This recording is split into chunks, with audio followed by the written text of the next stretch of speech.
Kedatangan bangsa-bangsa Eropa di Indonesia awalnya itu disambut dengan baik. Nah, namun perlakuan bangsa asing yang semena-mena dan juga semaunya sendiri membuat rakyat Indonesia akhirnya melakukan perlawanan. Perlawanan yang pertama dilakukan terhadap bangsa Portugis. Bangsa Portugis datang ke Indonesia itu di Malaka dan juga di Maluku. Semenjak datang di Malaka, bangsa Portugis ingin selalu menguasai perdagangan. Perlawanan rakyat Aceh terjadi sejak Portugis menguasai Malaka pada tahun 1511. Perlawanan tersebut antara lain Sultan Ali Mugayatsya yang berhasil membebaskan Aceh dari upaya penguasaan bangsa Portugis. Kemudian ada Sultan Alauddin Riayatsyah yang berani menentang dan mengusir Portugis yang bersekutu dengan Johor. Dan juga ada Sultan Iskandar Muda yang merupakan yang paling gigih dalam melawan Portugis. Namun, perang ini berakhir setelah pelabuhan Malaka jatuh ke tangan Belanda pada tahun 1641. Kemudian, selain di Malaka, Portugis juga datang ke Maluku. Nah, pada awalnya Portugis diterima dengan baik. Namun, lama-kelamaan rakyat Ternate mengadakan perlawanan karena Portugis itu serakah, ikut campur dalam urusan pemerintahan. Rakyat Ternate yang dipimpin oleh Sultan Hairun bersatu dengan Tidore melawan Portugis, hingga Portugis terdesak. Namun, Portugis melakukan tindakan yang licik, yaitu dengan mengajak Sultan Hairun berunding. Dalam perundingan, Sultan Hairun akhirnya ditangkap dan dibunuh. Perlawanan rakyat Ternate dilanjutkan di bawah pimpinan Sultan Bahabulo, yaitu putra dari Sultan Hairun. Pada tahun 1575, Sultan Bahabulo bersama rakyat berhasil mengusir Portugis dari Ternate.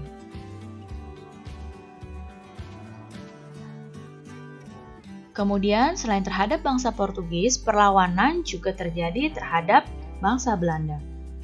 Berikut ini adalah beberapa tokoh yang mengadakan perlawanan terhadap Belanda. Masih banyak lagi tokoh-tokoh yang lainnya. Ini hanya beberapa saja. Di sini dari Sumatera ada salah satu tokoh yang melakukan perlawanan, ada Sisingamangaraja, yaitu dari Sumatera Utara. Kemudian dari Jawa di sini perlawanan juga dilakukan oleh tokoh yaitu Sultan Ageng Tirtayasa dari Banten dan juga oleh Pangeran Diponegoro dari Yogyakarta. Kemudian perlawanan juga dilakukan oleh Sultan Hasanuddin dari Makassar. Di Kalimantan, perlawanan juga dilakukan oleh Pangeran Antasari dari Banjarmasin, Kalimantan Selatan. Di Maluku, perlawanan terjadi oleh Patimura. Dan di Papua, ini dilakukan oleh Silas Papare. Yang pertama adalah perlawanan dari Sisingamangaraja 12. Di sini yang memimpin adalah Sisingamangaraja sendiri. Daerah terjadinya yaitu di Tapanuli, Sumatera Utara. Perang ini terjadi karena Sisingamangaraja 12 sebagai Raja Batak menolak adanya upaya penyebaran agama Kristen yang dilakukan oleh misionaris Belanda di wilayah Batak. Beliau takut agama leluhur akan tergantikan oleh agama yang disebarkan oleh misionaris. Dan juga kebijakan Belanda yang membuat rakyat mengalami penderitaan yang hebat. Banyak dari petani di Batak yang kehilangan tanah dan juga pekerjaannya. Di akhir perlawanan, Sisingamangaraja mengalami kekalahan karena taktik licik yang dilakukan oleh Belanda dengan upaya menangkap istri dan anak dari Sisingamangaraja. Sisingamangaraja sendiri meninggal dalam perlawanan terakhirnya di Aik Sibulbulon atau di daerah Dairi karena tertembak timah panas tepat di dadanya. Perlawanan yang berikutnya yaitu dari Sultan Ageng Tirtayasa. Nah, di sini perlawanan rakyat Banten dipimpin oleh Sultan Ageng Tirtayasa. Alasan perlawanannya yaitu keinginan Belanda yang ingin sekali menguasai Banten. Mengapa? Karena Banten terletak sangat strategis, yaitu sebagai bandar perdagangan internasional. Di sini, Belanda atau VOC menggunakan taktik adu domba antara Sultan Ageng Tirtayasa dan juga anaknya, yaitu Sultan Haji. VOC menghasut Sultan Haji agar merebut kekuasaan dari ayahnya. Tahun 1683, Sultan Ageng berhasil ditangkap oleh VOC dengan tipu muslihat. Sultan Ageng ditawan di Batavia dan wafat pada tahun 1692. Dan ini adalah gambar dari tokohnya. Yang atas ini adalah Sisingamangaraja 12 dan yang bawah ini adalah Sultan Ageng Tirtayasa. Perlawanan yang berikutnya juga dilakukan oleh Pangeran Diponegoro. Perlawanan dari Pangeran Diponegoro ini terjadi di Yogyakarta. Alasan perlawanannya yaitu Belanda ikut campur urusan Keraton Yogyakarta. Bahkan untuk mengganti raja saja dan juga urusan pemerintahan harus izin kepada Belanda. Belanda juga melakukan pemasangan patok jalan di atas tanah makam leluhur Pangeran Diponegoro tanpa izin. Ini membuat Pangeran Diponegoro menjadi marah. Militer pemerintah kolonial Hindia Belanda ini sangat kewalahan untuk mengatasi perang gerilya. Perang gerilya itu adalah perang yang berpindah-pindah tempat dalam waktu singkat dan mendadak. Perang gerilya ini dilakukan oleh Pangeran Diponegoro dan Belanda sangat kewalahan dengan taktik dari Pangeran Diponegoro ini. Pada akhir perlawanannya, Pangeran Diponegoro itu ditangkap dengan tipu muslihat juga pada tahun 1830. Kemudian, Pangeran Diponegoro diasingkan ke Manado lalu dipindah ke Makassar. Kemudian ada perlawanan dari rakyat Makassar. Perlawanan rakyat Makassar dipimpin oleh Sultan Hasanuddin. Peristiwa ini terjadi karena adanya persaingan dagang antara Goa dan perusahaan dagang Belanda yaitu VOC. Sultan Hasanuddin mempersiapkan benteng pertahanan di sepanjang pantai, serta melakukan kerjasama dengan beberapa sekutu Goa. Sultan Hasanuddin ini terkenal dengan julukannya, yaitu Sang Ayam Jantan dari Timur, karena beliau sangat gagah berani dalam melawan Belanda. Nah, di sini VOC juga mengadu domba antara Sultan Hasanuddin dengan Aru Palaka. Pada akhir perlawanan, Sultan Hasanuddin mengalami kegagalan dan terpaksa mengikuti perjanjian Bongaya pada tahun 1667. Nah, ini adalah gambar dari Pangeran Diponegoro dan ini adalah gambar dari Sultan Hasanuddin. Berikutnya ada Perang Banjar. Pemimpin dari Perang Banjar adalah Pangeran Antasari. Daerah terjadinya adalah di Banjarmasin, Kalimantan Selatan. Penyebab perlawanan adalah sikap Belanda yang berusaha menguasai kerajaan Banjar. Belanda juga memonopoli perdagangan dan ikut campur urusan kerajaan.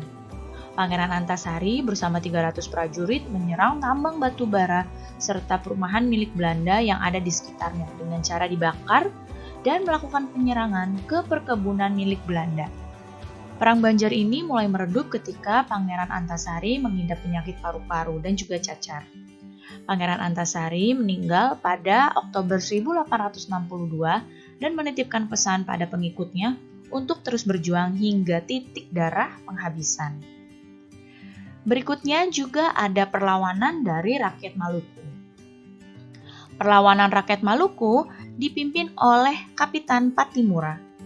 Alasannya di sini adalah penolakan masyarakat Pulau Ambon yang dipimpin oleh Patimura atas kembalinya Belanda sebagai penguasa kolonial. Belanda juga tidak mau membayar hasil bumi rakyat Maluku. Patimura melakukan perlawanan dengan menyerang benteng Jurstede yang berhasil merebutnya. Belanda yang marah karena benteng tersebut direbut akhirnya menyerang balik dan Belanda berhasil mengambil kembali benteng tersebut. Di akhir perlawanan, Patimura berhasil ditangkap dan dihukum gantung. Nah, ini adalah gambar dari Pangeran Antasari dan ini adalah gambar dari Kapitan Patimura. Perlawanan juga terjadi di Papua, dipimpin oleh Silas Papare. Alasan perlawanannya yaitu Irian Barat dalam masa penjajahan dan penguasaan Belanda. Bentuk perlawanannya yaitu berupaya untuk mempengaruhi batalion Papua guna melakukan pemberontakan memerangi penjajahan Belanda. Hasil perlawanannya berhasil. Pada tanggal 1 Mei 1963, Irian Barat resmi bergabung dan menjadi wilayah Indonesia. Ini adalah gambar dari Silas Papare. Bangsa Indonesia mengalami penderitaan akibat penjajahan, mulai dari awal abad ke-17 sampai abad ke-20. Pada masa penjajahan, bangsa Indonesia telah berusaha sekuat tenaga untuk mengusir penjajah dan bercita-cita menjadi bangsa yang merdeka, yang bebas dari penjajahan. Akan tetapi, perjuangan tersebut banyak yang tidak berhasil. Nah, berikut ini adalah beberapa faktor penyebab gagalnya perjuangan bangsa Indonesia dalam mengusir penjajah. Faktor yang pertama yaitu perjuangan masih bersifat kedaerahan. Faktor yang kedua, perlawanan yang dilakukan itu tidak secara serentak. Yang ketiga, masih bergantung pada pimpinan. Jadi, jika pemimpinnya tertangkap, maka perlawanan akan cenderung terhenti. Berikutnya, kalah dalam persenjataan. Persenjataan bangsa Belanda lebih lengkap dibandingkan dengan persenjataan kita. Dan juga, berikutnya adalah Belanda menerapkan politik adu domba. Nah, jadi ini adalah beberapa faktor penyebab gagalnya perjuangan bangsa Indonesia dalam mengusir penjajah. Berkembangnya pendidikan pada abad ke-19 melahirkan golongan terpelajar. Golongan terpelajar adalah orang-orang yang mendapatkan pendidikan. Nah, golongan terpelajar ini berperan besar dalam perubahan strategi perjuangan Indonesia. Tadinya, perjuangan bangsa Indonesia itu dengan angkat senjata.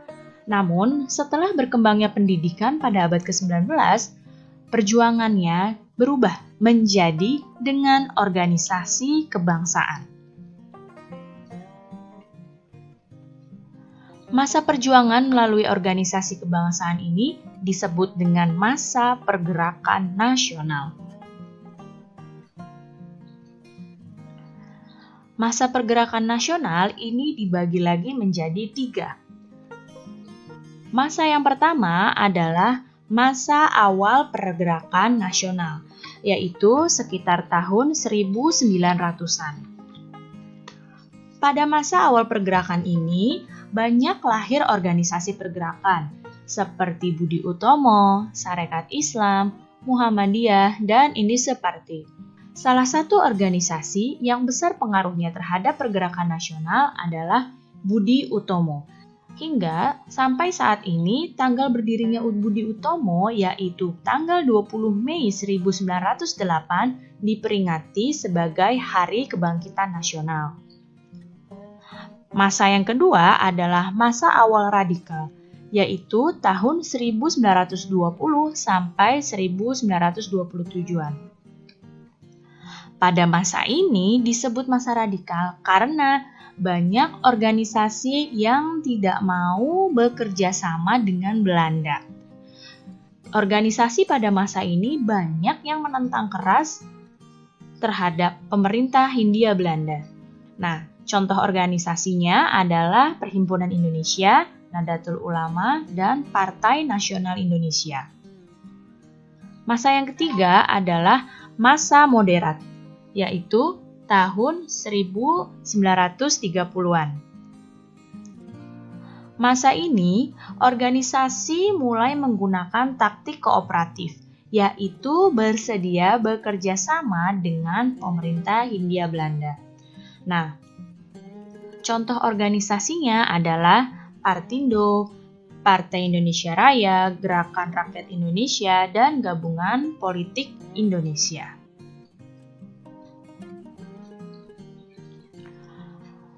Pergerakan nasional Indonesia terdapat beberapa faktor yang mempengaruhinya. Ada faktor internal dan ada juga faktor eksternal.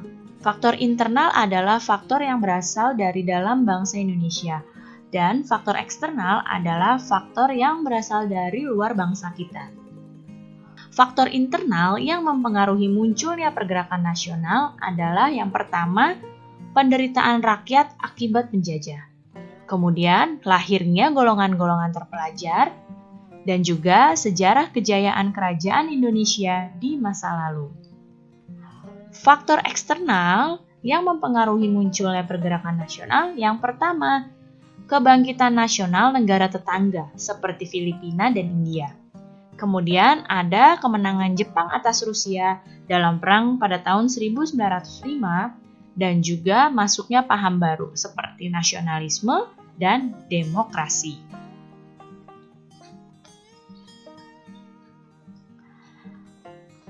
Semula di Indonesia terdapat macam-macam organisasi pemuda. Untuk menggabungkan semua organisasi menjadi satu kesatuan, diadakanlah Kongres Pemuda Indonesia. Kemudian, dari Kongres Pemuda tersebut lahirlah sebuah sumpah, yaitu Sumpah Pemuda. Nah, ini di hadapan kalian adalah foto ketika peristiwa Sumpah Pemuda dilaksanakan.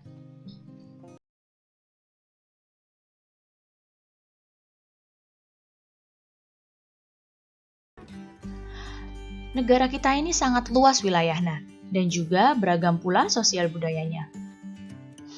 Seandainya setiap daerah, suku, dan golongan bersatu melawan penjajah sejak dahulu kala, pastilah Indonesia sudah dapat merdeka dan sudah dapat mengusir penjajah sejak dulu kala.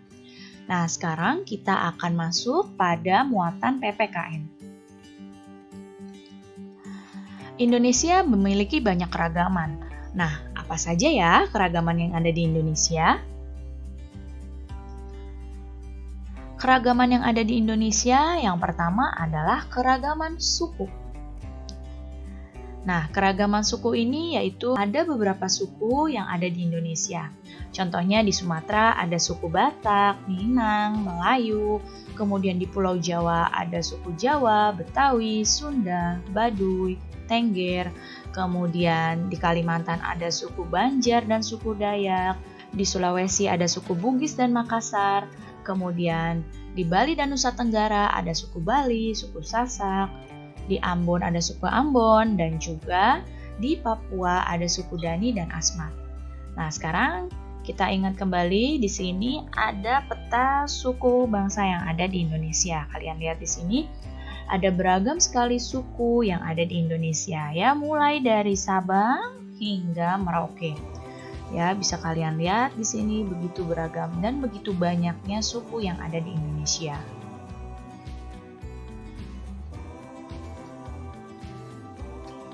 Keragaman yang berikutnya adalah keragaman ras. Masyarakat Indonesia merupakan keturunan dari beberapa ras, di antaranya ras Melayu-Mongoloid, ras Wedoid, ras Negroid, dan juga ras Papua Melanezoid. Kemudian, keragaman agama. Di Indonesia memiliki beberapa agama yang diakui oleh pemerintah, yaitu Islam, Kristen, Katolik, Hindu, Buddha, dan Konghucu. Selain itu, ada keragaman perbedaan kondisi geografis. Nah, perbedaan kondisi geografis ini juga berdampak pada munculnya berbagai ragam mata pencaharian. Contohnya, ada yang bermata pencaharian di bidang perikanan, ada yang di bidang pertanian, kehutanan, dan juga perdagangan.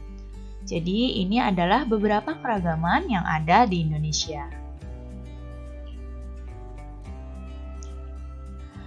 Kita harus bersyukur atas keberagaman sosial budaya bangsa kita.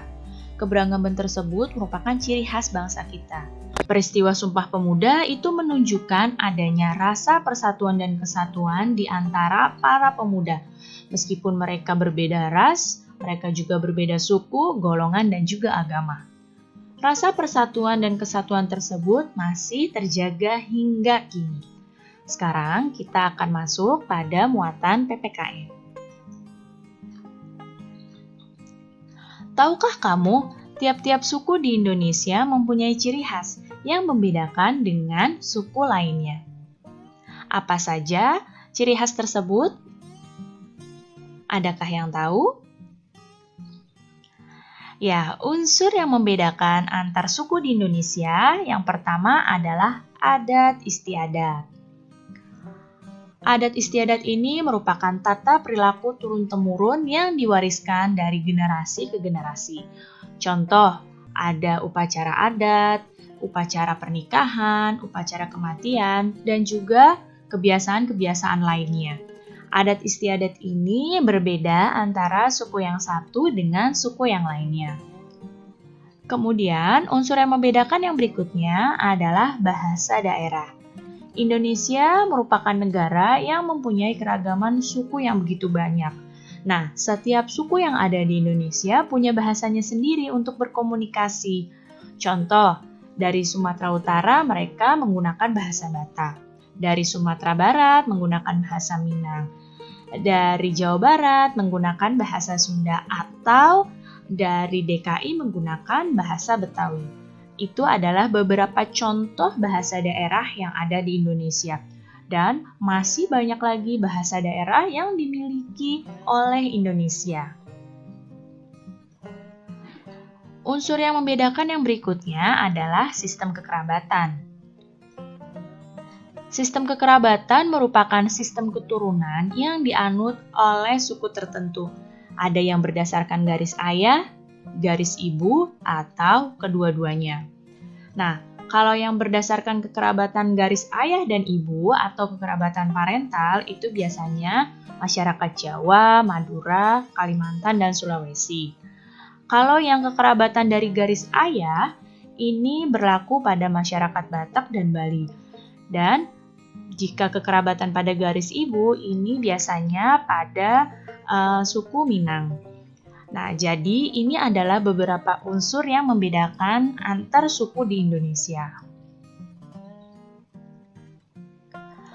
Nah, bagaimana kita sebaiknya dalam kehidupan berbangsa dan bernegara menyikapi perbedaan tersebut, perbedaan dalam suku tersebut?